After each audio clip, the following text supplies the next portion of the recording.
हारेगा नहीं ईरान। जहां पूरी दुनिया के मुसलमानों की हिम्मत डोल गई कि इतने बड़े बड़े ईरान पर हमले हो रहे हैं, अब तो शायद ईरान हार मान ले। तो दोस्तों नहीं, ऐसा नहीं है। ईरान के IRGC के कमांडर ने ऐसा पत्ता खोला है कि अमेरिका टेंशन में आ गया है।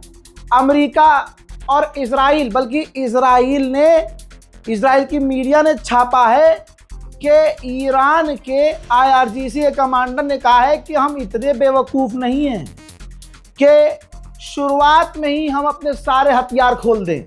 समझने की कोशिश कीजिएगा, हम इतने बेवकूफ़ नहीं हैं कि हम शुरुआत में ही अपने बड़े हथियार खोल दें। हमारे पास बहुत हथियार है और इस दिन की तैयारी हमने 30 साल से की थी।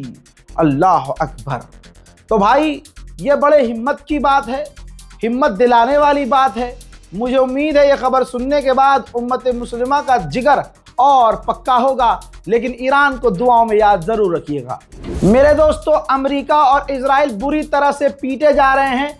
एक अकेला ईरान, ओहो, 56 इंच किसे कहते हैं? 56 इंच का सीना किसे कहते हैं? मोदी जी को देख लेना चाहिए।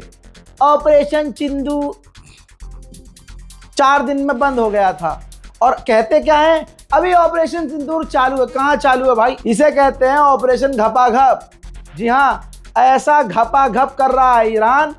अरब देशों में ईरान के हमले रुक नहीं रहे, बल्कि एक खबर छुपाई अमेरिका ने खबर छुपाई थी। सऊदी अरब में रियाद में, यानी सऊदी अरब की राजधानी में CIA की एक बिल्डिंग थी। CIA की बिल्डिंग, फिर सुनिए, CIA की बिल्डिंग। ये रहा अखबार। खुलासा ये हुआ है कि 2 दिन पहले जब ईरान ने हमला किया तो सीधा हिट हुआ था। मिसाइल और ड्रोन जाकर CIA की बिल्डिंग पर लगा था और CIA की बिल्डिंग तबाह हो गई थी। अल्लाह अकबर। तो आप समझ सकते हैं, चीज समझ में आ रही है कि ईरान हमारी सोच से ज्यादा बेहतर और सटीक हमले कर रहा है। अब आप देखिए ना, एक तरफ ईरान है शेर की तरह, घायल शेर की तरह, पंजे पर पंजा मार रहा है और सारी दुनिया हैरान परेशान है, करे तो करे क्या? इसे रोके कैसे? इस हैदर के लाल को हम रोके कैसे? इस अली की जुल्फकार को रोके कैसे? अरब भाग रहा है, ऐसा लग रहा है मैदान करबला है। अरब पर तलवार चल रही है, अरब जाकर दीवार से लड़ रहा है। और आपको पता है 2 दिन पहले तक क्या था? जो अरब में विदेशी आकर रह रहे हैं, खासकर भारतीय, उनको अरब गवर्नमेंट पैसा देकर ये कहलवा रही है, वो वीडियो रील देखी होगी आपने, कि अरब सेफ है। डर, हेलो, रील कंटेंट है उनका ऐसा। क्या कह रहे हो? डर हमें। फिर उसके बाद अरब के नेताओं की फोटो लगा रखी है कि ये हमें बचा रहे हैं, अजी मेरा मुंह तो बचा रहे हैं। इतनी बुरी तरह से बज रहे हैं कि रास्ता हाथ नहीं आ रहा है। ईरान सिविलियंस पर अटैक नहीं कर रहा है। दिक्कत यह है कि ईरान अमेरिका के तमाम इंफ्रास्ट्रक्चर पर हमला कर रहा है। अरब में जहां जहां अमेरिका के इंफ्रास्ट्रक्चर हैं अरब देशों में, वहां हमला कर रहा है। तो दिक्कत क्या? दिक्कत यह है कि ईरान की वो हमलों को रोकने की जब कोशिश की जाती है तो ईरान के ड्रोन और मिसाइल निशाने से आगे पीछे होकर कहीं और गिरते हैं। फिर प्रोपेगेंडा चलता है कि ईरान सिविलियंस को निशाना बना रहा है। अब मैं तमाम उन सस्ते टिकटॉकियों से कहना चाहता हूं, अभी 4 दिन पहले तुम कह रहे थे सब सेफ है हबीबी, कम टू दुबई हैं। अब वो सारे टिकटॉकिये रीलबाज गायब हैं जिन्होंने वहां की गवर्नमेंट को खुश करने के लिए, समझ लो, चाटुकारिता करने के लिए रीलें बनाई थी। अब घर में बैठ के अपनी ही वो रील देख रहे होंगे। मेरा खुद का दोस्त हवाई मार रहा था खूब लंबी लंबी, अरे कुछ नहीं है यहाँ, सब बढ़िया है, ये तू कहाँ से बता रहा है यार? मैंने कहा इंतज़ार करो, थोड़ा इंतज़ार का मजा लो। अब वही मुझे वीडियो भेज रहा है, भैया देखिए यहाँ हमला हो गया यार, अमेरिका की एम्बेसी उड़ा दी यार। ओ भाई ये तो बिल्कुल हमारे रोड के उस तरफ है। और दादा, आप देख रहे हैं रज़ाग्राफी, समय पर सच्ची, पक्की और वेरीफाइड खबरें। सब्सक्राइब कीजिए। अब आगे की सुनिए।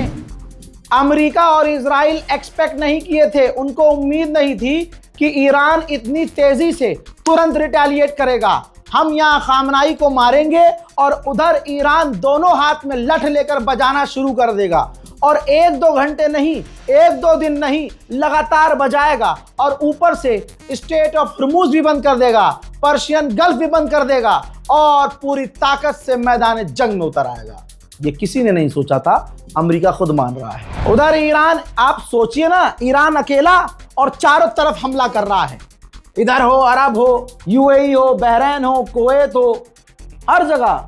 उधर बहुत दूर ब्रिटेन का भी है एक एयरबेस साइप्रस में, वहां भी। इधर अमेरिका, इजराइल। अब सुनिए, इजराइल में अभी कुछ ही देर पहले ईरान की कई सारी मिसाइलें जाकर गिरी हैं। धप धप धूम। होली मुबारक। देखिए,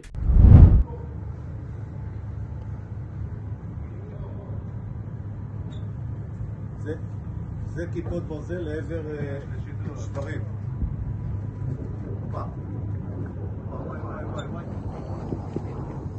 וואי וואי וואי.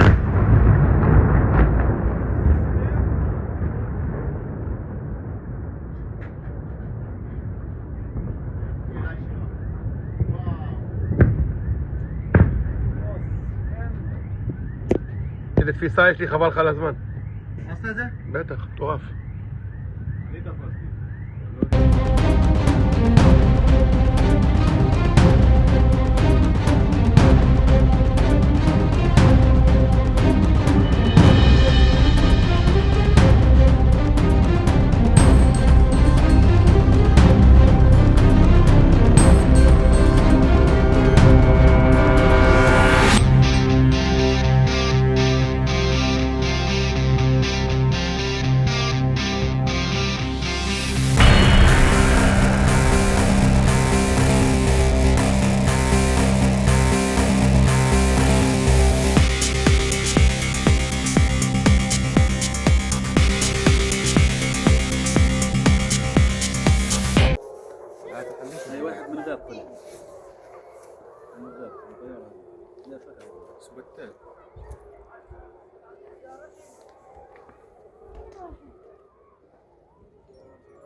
रिपोर्ट बता रही है कि जैसे ही खामनाई को शहीद किया, पहले दिन ईरान ने 90 हमले किए, 90 मिसाइल लॉन्च की, दूसरे दिन 65, तीसरे दिन 25 और चौथे दिन 20। यानी आप कह रहे होंगे रजा भाई ये तो हमले कम हो गए। नहीं, रिपोर्ट में ये लिखा हुआ है कि अमेरिका को मिडिल ईस्ट में ज्यादा निशाना बना रहा है। यहां तो इसने कम किया इजराइल पर, ठीक, इजराइल पर कम किया, लेकिन क्योंकि ईरान ने माना है और कहा है कि खामनाई को शहीद करने वाला अमेरिका है, ट्रंप है, इसलिए अमेरिका पहले निशाने पर है और अरब देशों में इसीलिए ईरान अमेरिका को लगातार बजा रहा है। दोस्तों, मैंने अपडेट जो इससे पहले दिए उसमें मैंने बताया था, सुनाया था, समझाया था कि ट्रंप ने क्लेम किया है कि हमने ईरान के तमाम एयर डिफेंस सिस्टम बंद कर दिए हैं, हमारा कद्दू बंद कर दिया है। ईरान के जहदान के इलाके में देर रात को ईरान के एयर डिफेंस सिस्टम एक्टिव नजर आ रहे हैं।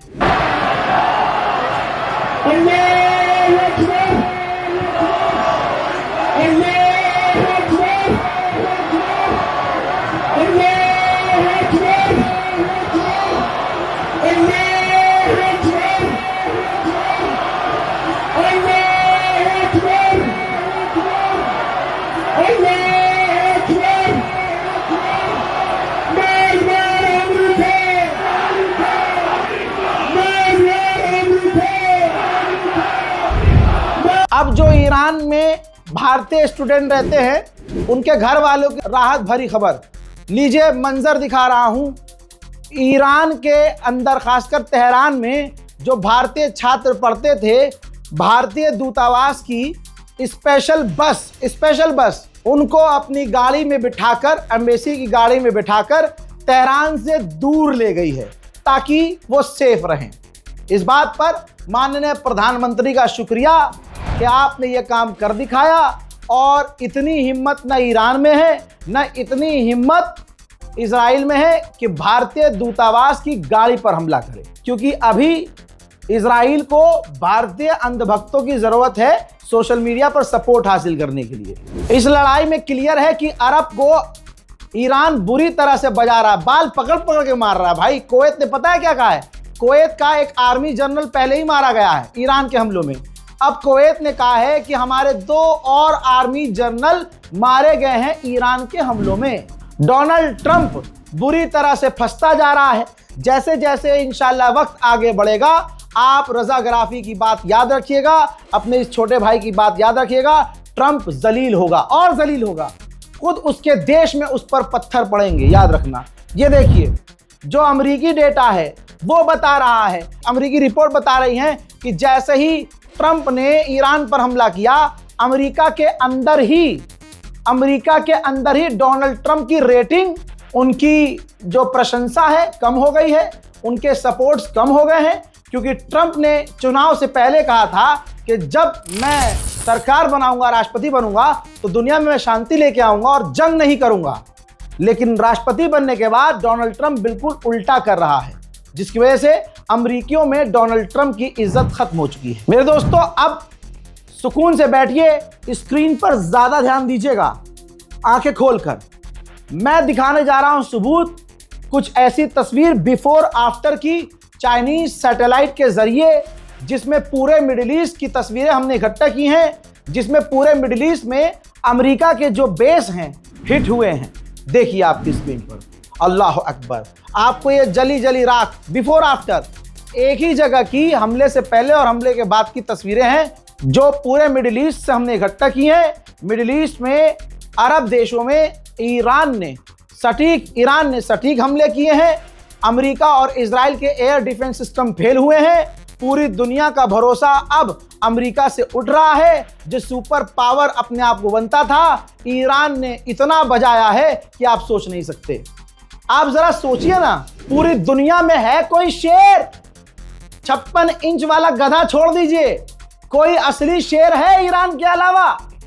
2 फोन पर पैंट में मूत निकल जाता है फलाने का, समझ रहे हो? भीख मांगी जा रही है अमेरिका से कि इतना कुछ चल रहा है भाई बहनों, तो आप हमको परमिशन दे दीजिए कि हम रशिया से तेल ले सकें।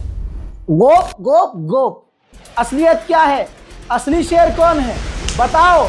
ईरानी सुप्रीम लीडर को जैसे ही अमेरिका ने शहीद कर दिया, ईरान ने बिना रुके इजराइल पर हमले शुरू किए, बहरैन पर हमला शुरू किया, बिना रुके कुवैत पर बमबारी कर डाली, बिना रुके कतर पर बमबारी कर डाली, बिना रुके इराक पर बमबारी कर डाली, सऊदी अरब पर हमले किए, और उसके बाद जॉर्डन पर भी हमला किया, और उसके बाद ओमान पर भी हमला किया, यूएई पर भी हमला किया, साइप्रस पर भी हमला कर डाला।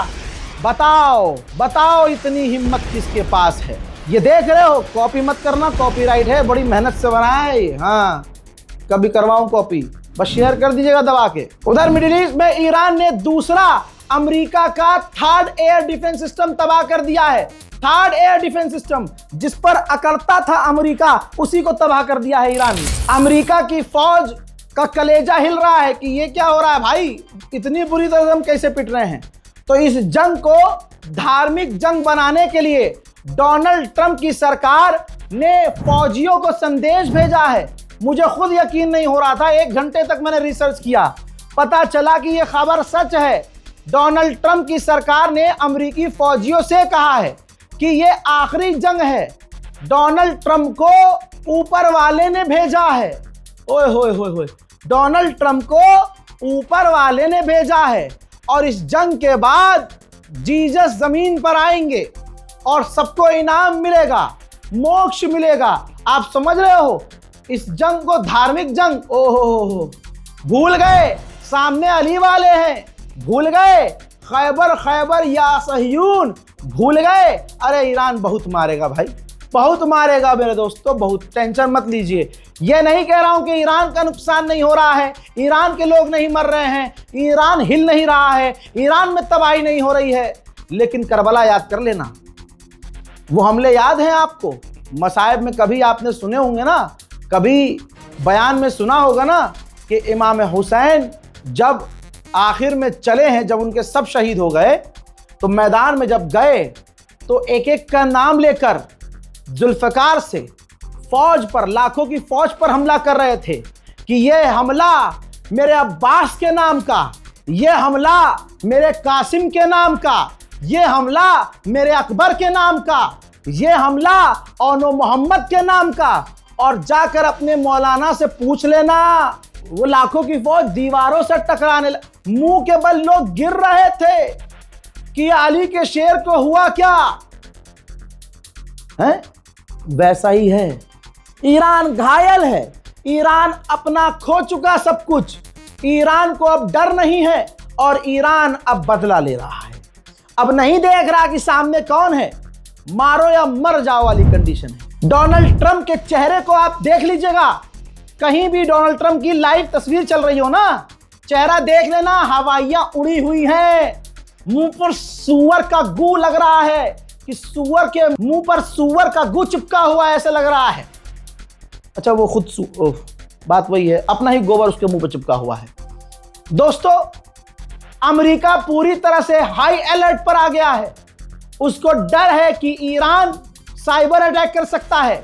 यहां तक कि रिपोर्ट में बताया गया है कि अमेरिका के तमाम बैंक हाई अलर्ट पर हैं कि ईरान के हैकर्स साइबर अटैक करके बैंकिंग सिस्टम को बिठा सकते हैं अमेरिका की, जिससे पूरी दुनिया हिल जाएगी। अच्छा, इसमें सबसे बड़ी गलती किसकी है? अभी तक ईरान का बड़ा नुकसान हो रहा था, तवज्जो चाहूंगा, अभी तक ईरान का लगातार नुकसान हो रहा था, हमें तकलीफ हो रही थी, और एक तरफा अमेरिका, इजराइल, ईरान का बड़ा नुकसान कर रहे थे। लेकिन भारत के गंडचट्टों ने जैसे ही नेतन्याहू की पूजा शुरू की, नेतन्याहू को तिलक लगाना शुरू किया, अपने नाजायज बाप, जी हाँ नाजायज बाप, अरे सोचिए, भारत मदरलैंड हो गया, इजराइल फादरलैंड हो गया। इससे साबित हुआ, मोदी जी ने साबित किया कि भारत का अंधभक्त वो नाजायज औलाद है, भारतीय तो है ही नहीं वो। और दिक्कत ये और कि ये जब से ये सब शुरू किया इन्होंने छींचा लेदर, भाई इजराइल का बुरा टाइम शुरू हो गया, अमेरिका का बुरा टाइम शुरू हो गया। ये जैसे इन्होंने तिलक पिलक, मैं कह रहा हूं इनके मंत्र शंतर उल्टे पड़ गए। वैसे भी होली में भाई हमारी अम्मी बचपन से कहती आएंगी, भैया चौक से मत जाना, जादू टोना होता है, और ये जादू टोना उल्टा पड़ गया। अब अमेरिका इजराइल पिट रहे हैं बुरी तरह से। तो गणचट्टों से कहूंगा, अबे भाई किसी एक के तो हो जाओ, बेड़ा गर्क करवा दिया तुमने यार इसका। हजरात, ये वही कौम है, जब डोनाल्ड ट्रंप चुनाव में खड़ा हुआ था, मोदी भारत में चीख रहे थे नमस्ते डोनाल्ड ट्रंप, ये भारत में ट्रंप की पूजा कर रहे थे। ये वही कौम है, थूक के चाटने वाले। देख लीजिए, यहां तक कि भारत में ट्रंप को भगवान माना गया, ट्रंप के लिए मंत्र पढ़े गए, और जब ट्रंप राष्ट्रपति बना तो उसने इन्हीं के पीछे बम्बू कर दिया, अंतर मंतर जादू कलंदर ले बम्बू अपने चुतड़ के अंदर ठुम। हाँ, अब ये चले हैं इसकी पूजा करने, आरती के। भाई क्यों बेड़ा गर्क कर रहे हो बे, हट। फिलहाल के इस रिपोर्ट में इतना ही। चैनल को सब्सक्राइब कीजिए। नाम है रजा, अंधभक्तों की सजा, झूठों के लिए टेंशन, सच्चों के लिए पेंशन। जय हिंद।